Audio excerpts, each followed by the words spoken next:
You know, there's a lot of evil in the world. There's a lot of things that happen to good people in the world. We could start to make a list if you wanted, like, well, look at things like 9/11. Look at Adolf Hitler and the Holocaust, and just look at tsunamis and earthquakes and all kinds of disasters. When I started thinking about this particular topic, about why bad things happen to good people, of course, accidents is one of the first things that came up in my mind. That's why we're here in Mount Pleasant at Eric's Auto Body, taking a look at some of the wrecks that he has here and wondering, boy, why did all these bad things happen to all these people? When you look at the bad things that happen in this life, it really brings up questions, at least in my mind, of things like, well, where was God at when all of these things were taking place? You know, where were the angels of God when this individual was, getting ready to run into the back of somebody or whatever? I mean, where was God's protection and where was God's provision? Doesn't he really care?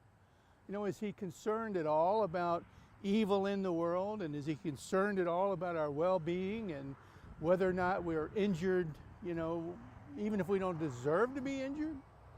Who deserves to be injured, really? But maybe sometimes somebody does. It brings up statements in my mind like, if God can't stop the suffering in this world, is God still really great? Think about that. If God can't stop or won't stop the suffering in the world, is God really, really a good God? Someone else said one day, he says, if God cannot stop the onslaught of evil, then he's really not in control. Well, you can think about that one too, and that makes a lot of sense. And it's based on our assumptions, our yearning for God to control this world that we live in for good, so that we can live a good life and we can live a life without pain and suffering.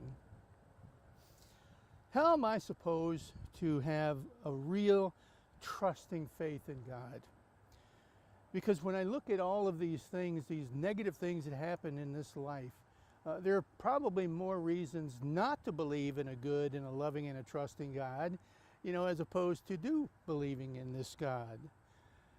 It's almost like God's inactivity at times is serving to prove that he's disconnected with the world, that he's really not involved with what's going on in our life. He doesn't really care that much about the things that we're going through in the world. So I start reflecting on Scripture a little bit, and of course Scripture does not teach us that just because you become a Christian, all of a sudden life is going to get easy. It doesn't teach us that at all. Matter of fact, it teaches us just the opposite. It tells us that when I become a Christian, my understanding of what God is doing in the world changes. My relationship with God certainly changes for the better, but it doesn't mean that my life is going to change for the better also. Scripture just doesn't teach us that. Why do bad things happen to good people? It's all through Scripture, though. The Psalms talk about it. Job asks about it repeatedly in the book of Job. Lamentations is filled with it. The prophet Habakkuk, he spent a whole chapter talking about God and why are you letting all these bad things happen to good people, and why do good people continue to prosper? And of course Jeremiah, the prophet Jeremiah, does the same thing. He talks to God about and yearns and puts his feelings on the line about God. What are you doing? What are you allowing to take place in this life? And is it really good or is it really, really bad? Now, as a Christian, I want to become intimate with God. I want my relationship with God to grow. I want it to grow to the point to where I come to know him more and more and more each and every day.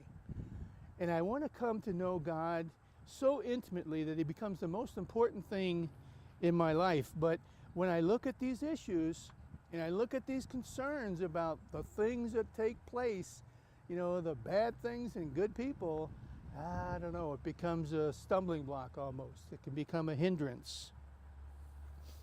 I have learned, though, that One of the reasons that bad things happen to good people is this quality that God has instilled in each human being that He's created.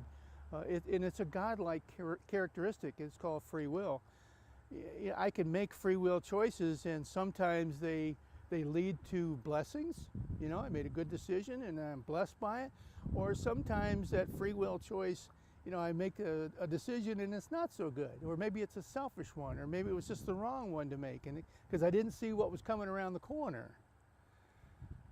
People make choices all the time, all the time. People made the choice on 9/11, which is coming up very soon, to get in those airplanes and to stand for their cause, what they believed in, and to kill innocent people. Hundreds and hundreds and literally thousands and millions of people around the globe, their lives were impacted by the free will choice of some of these individuals. Mother Teresa, the same thing. She made a free will choice to devote her life to God, to live in Calcutta and to serve the poor and the destitute there. She made the choice. It's again, this characteristic God gives to all of us, to make free will choices. People make choices to rob banks. They make choices to use drugs. They make choices to go places and not to go places, to do things they know they should do. They make choices to not do something maybe they know that they should be doing. Free will is only part of the answer, though. The Bible never really addresses the question or the answer completely. You know, we ask, why do bad things happen to good people? The Bible really doesn't give us an answer to that. It's just like last week I told you that, you know, the Bible, it doesn't give you the answer to, how do I know that God really exists? It just assumes that you believe in God. And then there are the issues of diseases and natural occurrences and accidents of this nature. And again, the reality is we live in a world that is run amok. We live in a world that is filled with catastrophes, and bad things happen to everybody and good things happen to everybody. Sin in itself permeates biology and humanity and the geography of our world and everywhere and everything. Our assurance, though, is that Jesus Christ has come to the world to pay for the sins of you and I. That even though we might live in the midst of the consequences of sin in this life, Jesus has come to pay that price. And we're assured by the writings of Scripture that one day God says, I'll wipe away every tear. He says, I'll set everything right. He says, one of these days, I'm going to put an end to your questioning about why bad things happen to good people and why the wicked prosper. He says, one of these days, I'm going to set it all right. And I don't know about you, but I look forward to that day and for that moment.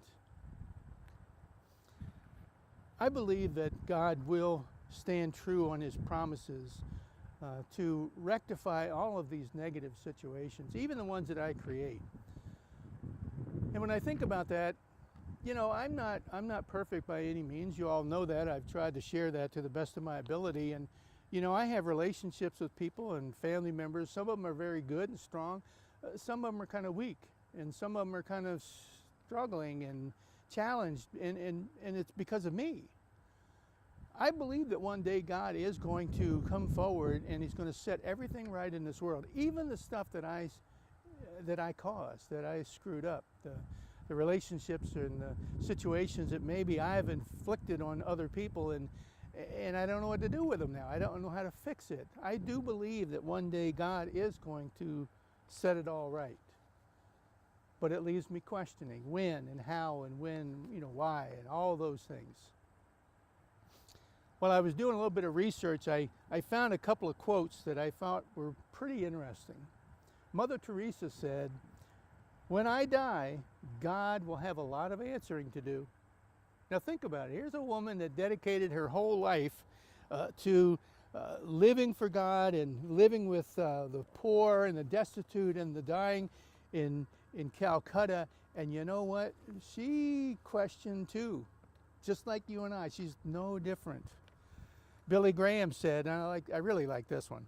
He says, when I die and go to heaven, I will spend the first 100 years just asking God questions. Yeah, I'm right there with you, Billy, because I think I've got a whole bunch of questions that I just don't understand. But I do have a couple of ideas, a couple of helps for you. A couple of things that I want you to walk away with from this message. The first one is don't become cynical. Don't do it. It's fair and it's healthy to ask questions, and it's good and it's nurturing to question, maybe what God is doing, and to pray about it and to ask God and to share your frustrations and all of those things with God. He wants to hear from you. He wants to know the intimate things inside your heart. But don't become so cynical that you hold on to these things you don't understand, like a protest, because all that will do is drive you away from growing closer and closer to God. I've seen people do this before, where a situation happens and they just can't seem to get over it.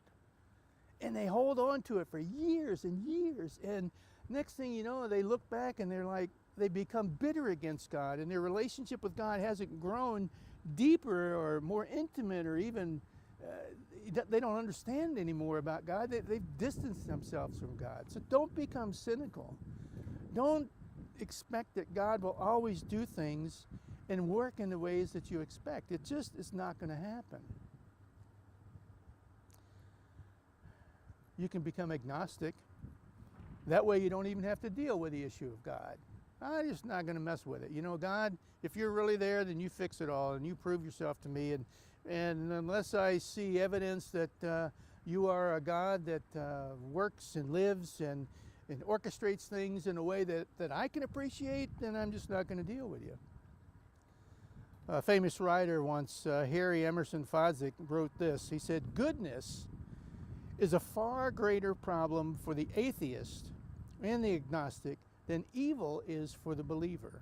Think about that. Goodness is a far greater problem for the atheist and the agnostic than evil is for the believer. Instead of focusing on the evil and suffering in the world, look at all the goodness that abounds. Where does all this goodness come from? It can only come from a loving God who cares intimately and deeply for each and every one of us. Allow the goodness in this world to lead you back to God. When you start to get frustrated and you start to become overwhelmed and maybe over cynical about certain things in your life, allow God to reach back to you through all of the good things that He does and continues to do in this life. We also need to realize that we're not alone. We're not alone one bit. We go through this life, and I talk to God all the time. I look around for God. I look for signs, and you know what? I don't see a whole lot. And that's a closed heart. I can look out in the world and I can see the sunshine. I can see even the clouds on a day like this, and know that this is God's goodness. He's going to bring these clouds wherever they need to go, and it's going to rain so that the crops will grow. And God is always showering us with good things if I simply open my mind and my eyes to it. There's a story about some native Indians down in North Carolina. And one of the rituals that a young Indian boy will go through in this particular tribe is at about the age of 11. The young boy, as part of his transition into manhood, he has to spend the night completely alone in the deep woods. And he has to survive through that night and make his way back to the tribe in the morning. So what happens is the father will take the young boy out deep, deep, deep into those North Carolina woods, and he'll leave him there. And the boy will have to figure out his shelter for the evening, what he's going to eat, what he's going to live off of, where he's going to find water. He's got to stay in that particular area, and he can't keep moving and working his way back. He's got to stay right there where he's dropped off. And what happens is these kids go through this evening, and it gets dark, and all of a sudden you hear the twigs as they're breaking under somebody's or something's foot, and you hear little noises and the wind is, you're rustling through the trees and your mind starts going crazy and you hear the owls and you wonder, what kind of monsters are out there ready to pounce on me. And these young boys will go through all of that until the light of the morning. And in the light of the morning, as it's just starting to get light out, all of a sudden they see another figure, another Indian figure, leaning up against a tree that's a little ways away from him. One that he didn't see in the dark. It's the Father. He never left him. He left the boy in his spot, and then he went away and he circled around and he picked a spot where he would remain, in a position where he could see the young man to protect him if need be, but he didn't want the young man to know. It was part of the transition. It's part of the way God works with us. We don't see him. We don't really see him, but he's there. He's always there.